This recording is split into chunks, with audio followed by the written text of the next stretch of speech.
inclined to. But since you have asked this question in this visit, first of all, that in the beginning, when narrative and reactions were coming out, and people were blaming the safety in Meghalaya, it was a matter of big concern for us. Not only Meghalaya, people started branding the whole of Northeast as being unsafe, which we mentioned many times that it was very, very unfortunate. But as the facts started coming out and the police, the Meghalaya police, the local people and others worked together to resolve this case, the picture started to change. And after that, we could also see that many people from across the country, many people from Indore, Madhya Pradesh, and other parts of this country started to apologize for wrongly pointing the finger at Meghalaya and branding Northeast in that manner. So that was, of course, a step in the right direction. But as I've already mentioned in the past also, that the damage was done to some extent. We have seen in the recent past that the US has come out, the US Embassy has come out with an advisory for travel, especially to the state of Meghalaya. And we feel again that it's very sad that Meghalaya has been branded in that manner. There's a possibility that it could have been affected by that particular case because it became a kind of a high-profile case. Also, as I said, the names, the memes that come out in the social media, all of this affects us in one way or the other. So we cannot say that it did not, impact, which is very sad, as I said. But I've always believed that the truth is out. I've always believed that we are, overcoming it, and we will fully overcome. And I also believe that this will allow us and motivate us and make us work even harder. That we will now, though there was no fault from our side, there was nothing wrong that we did. But the point is, can we do better? Can we improve the overall situation even far better so that people will, really, really feel safe? So we took it up as a challenge, and now we are working towards that. And I'm sure that whatever little, negative aspect that came up, we will definitely overcome those challenges. Chief Minister, sir, also will it be correct to say that the Congress is, instead of the Congress, the BJP is playing the role of an opposition in the state of Meghalaya? BJP and all political parties have their own agenda. Every party has got its own identity. And people will make statements. It's a democratic country. Parties have the right to say whatever they have to say. But obviously we are in a coalition. We don't expect that coalition partners would speak in that line, because that's what coalition partners don't do. And if there is a matter of concern, we discuss it in the house, we discuss it in the room. And in some cases, we have seen some statements have been made here and there which are very irresponsible. But being, as I said, a person who has to manage everything, and as a person who ensures that we move ahead, and whatever differences that are there, we overcome those differences. We are moving forward. And as I said, that whatever concerns that are there between two political parties who are running government together, we always raise the issues with the central leadership if we are not happy. And we've been doing that in the past and will continue to do it in the future also. So I have three questions for you. I'll put it in one go. What is your long-term vision of the NPP, of the party at the national level? This is the first one. How do you plan to balance regional aspirations with national political influences? And also, how is the NPP positioning itself in the evolving political landscape in the swear I can't remember the questions you just told me. I will repeat one by one. No, it's not about louder. It's just that so many questions were there. What is the long-term vision of the NPP? So can I do that first? Yeah. Okay. I'll put one by one. Yeah. Thank you so much. Of course, as a party, we have laid down our agenda very clearly from day one. That we are a platform that wants to represent the aspirations and the concerns of the people of the region, Northeast region, especially the indigenous people of the region, and take up the matter in a unified manner to create that platform and have a political force that will have a voice at the central level. So we are working towards that agenda. And though we are a party that has got a national status, we are made up of the states from the Northeast. So whether it is any state that we are recognized in, all of them are in the Northeast. So therefore, for us, it's very clear that having a national outlook with a regional mindset and regional approach is exactly what we're doing. So while we will do what is in the larger interests of the nation, obviously the nation is always first for us, but we will always look at the different issues that impact the Northeast. And whenever there has been a situation where we feel that issues of Northeast are being impacted, you have found that the National People's Party has always raised its voice. So we have always come in front and we have always done that. So therefore we will continue to do that. For us, as I said, we are a front that is representing the people, especially the indigenous people of the Northeast region, and will continue to take up issues and matters that are important to this region. And what was the last question? How is the NPP positioning itself in the evolving political scenario at the national and also focusing on the Northeast? The scenario in the Northeast region is changing very fast. And there are a lot of complications. Northeast is not a very simple political arena. There are, every state is a different playing field, as I may say. And there are different aspects related to every state. And within state also there are different regions that have different political. So it's not always possible to have the same strategy and agenda in all the states. So we have to be very, very flexible. We have to be very quick and move in a way that we're able to adapt to the evolving scenarios, especially political scenarios in each state, which is what we're doing. And that can only be done when you have your full feet on the ground. You have a team. We are building up a team in every state. We are working towards that. And as you've seen in the last many years, that even though we have had a lot of challenges, but the overall graph of the NPP today is growing. Even if you look in a state like Nagaland, from 2 MLAs we went to 5 MLAs. Even in a state like Manipur, where last time we had a vote percentage of about 6%. In the last, that is 2017. In 2022, we jumped up to almost 17% in terms of vote share. We were the second largest party. So therefore, the growth is evident. It may not be so easy. There will always, as I said, be challenges. Political scenarios are different. But we'll continue to work and take the party forward. Talking of the Nagaland scenario, we know that in Nagaland, you are also well aware that in Nagaland there is this kind of political ideology that many of the national parties merge into the ruling party. Of course, your party has been strong so far. We have recently seen a major party go into the ruling party. But with that said, how do you feel that your party would be making it stronger in the days to come? See, these things happen in politics. Let's be very fair and very, very, practical and mature about it. That it's not that it doesn't happen. We have faced it last time, where we had 2 MLAs and the 2 MLAs joined. And there could be concerns even now among our MLAs about different issues. We try to resolve them from time to time. But there are challenges. But in the overall scenario right now, we look at the overall picture that's happening. We are working closely with our leaders. We are trying to resolve the issues as much as possible.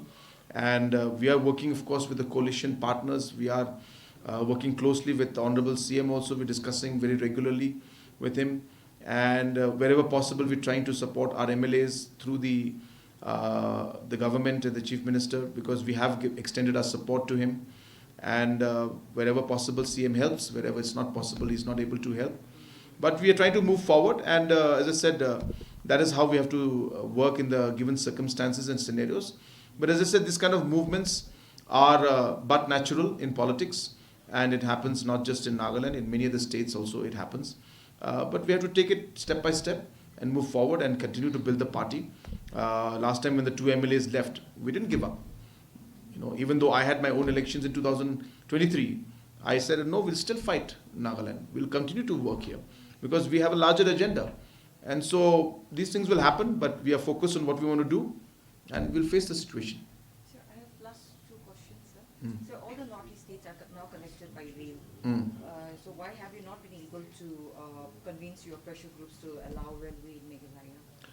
Our pressure groups are demanding for inner line permit to be implemented in Meghalaya.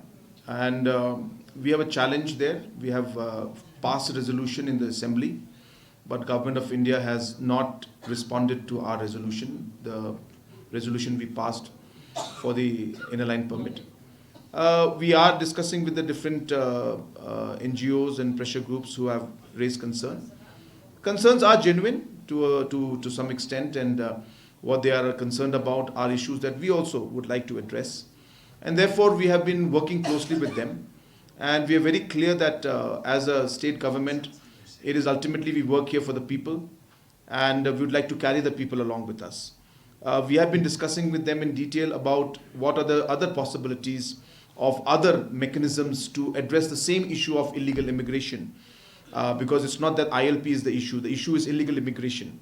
So ILP is one mechanism that can go to some extent to monitor it. There could be other ways to do it. So we are discussing that, and we are looking at options. We hope that we'll be able to come out with different mechanisms, and once we overcome those mechanisms, those challenges, and create the mechanism to tackle illegal immigration, I'm sure that we'll be able to go ahead with this. It's a project that we all feel is important, especially from the point of view of transport and carriage and goods, because it will ensure that the supply, the cost, and all the other factors will be taken care of. So we are working on it. We hope that we'll be able to find a way forward. Sir, my last question, you always talk about the need for scientific coal mining. Yes. So is the ecosystem ready for scientific coal mining? So we already have 4 licenses that have been given for scientific coal mining in Meghalaya. 12 are in the pipeline. I expect that in the next 2 to 3 months, those also will be cleared. If you recall, in 2014, we had a big challenge where the NGT had banned the coal mining in Meghalaya because of rat hole mining. Till about 2018, nothing was done because it was a very tough decision. When I came in 2018 as Chief Minister, I decided to challenge that ruling in Supreme Court. And with that step, we were able to lift the ban on coal mining by NGT, which was done by the Supreme Court. And that paved the way for us to move forward. The challenge was that because of our land holding systems, a special mechanism had to be created, SOPs had to be created for scientific mining to take place, because the land is owned by the land miners and the land owners. And hence, it took us some time, but we were able to create those SOPs. Government of India, the Mining Department, the Coal Ministry, CMPDIL, and other agencies, they all cooperated. We came out with the SOPs. People applied for the mining, and now, as I said, 4 mines are already have been given the mining operation permission, have been given the license and all the necessary clearances, and they have in fact started the mining also in scientific manner, and another 12 of them will be given very soon. Sorry, one question. Earlier in your speech, you had mentioned about Nagaland going through a critical phase. Would you like to comment? No, I don't want to comment on it because it's like this. Let me put it in a different way. That it's I thought it was an internal meeting, but I don't know you guys were there. Basically, the point is that that there is a lot of political movements that take place in all states. It's not just Nagaland. In all states, if you look at any political party, you'll always see a lot of movement that takes place, because everybody is trying to understand what's next. How do I be in a position that I can be in a better position next time? How can I ensure that I win my election next time? So those kind of scenarios are developing at multiple levels. When you talk of all the states, Meghalaya also goes through the same thing. Manipur is going through the same thing. Nagaland is going through the same thing. And I think what is happening where in which organization or party, I'm sure you have more intel than me. But I don't think it's appropriate for me to talk about it at this point in time. Coming to the U.S. advisory that has been given out recently, in one of your address, you have also talked about giving figures, facts to the embassy. Yes. Yeah. So what is the update on that? No, I have not been able to go to Delhi yet. So this statement I had given about 5 days back. So since then I've been just traveling and now I've come here. So when I go to Delhi, which I'll be going to and I'll be seeking an appointment with the embassy, of course through the MEA, and I'll be taking this matter up because I believe I have not factually checked it, but I believe that the facts that they have been given may not be the full picture, or some of the facts may be old facts, and some facts may be also incorrect. So therefore, it is my duty as Chief Minister of my state to clarify to them, and if they still have concerns, then that's fine.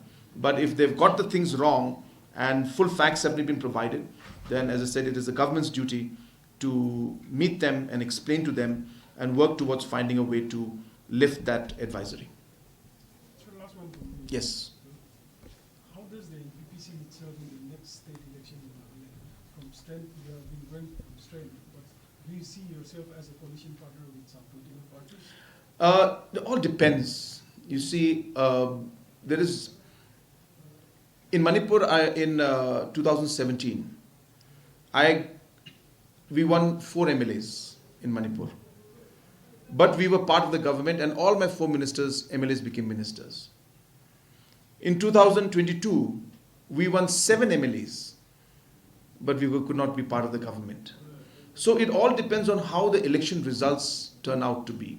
It depends on the different political players and the parties and the results and how things ultimately come out. So it's a question of timing, it's a question of situation, how it unfolds, but those are not in our hands completely. So therefore, the only thing that we can do as a political party or any other political party is to work towards getting maximum numbers that we can, which is what we will do. We will work towards it. We will start early.